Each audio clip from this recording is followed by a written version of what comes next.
In this video, I'm going to show you how to add JotForm to Shopify. To begin, open both your JotForm and Shopify accounts in your browser.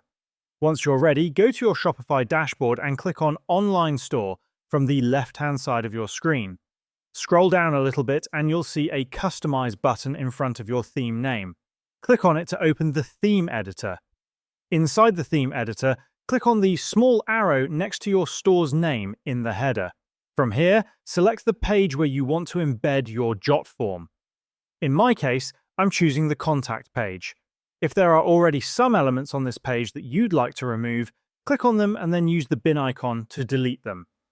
Now switch to your JotForm account.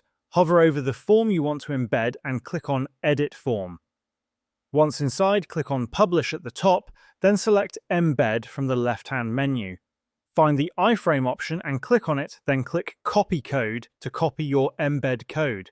Return to your Shopify theme editor, hover over the area where you want to add the form or between existing elements and click on Add Section. Scroll through the options until you find Custom Liquid and click on it. On the left side of your screen, a code box will appear.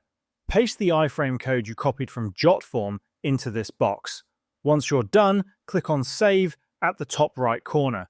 Now if you go back to your Shopify homepage and click on the eye icon to preview your store in a new tab, then navigate to the contact page, you'll see your JotForm embedded right there. Whenever someone fills out this form, the submission will go directly to your JotForm account. And if you're looking to remove the JotForm branding, we have a complete video dedicated to that topic. That's how you can easily add JotForm to your Shopify store.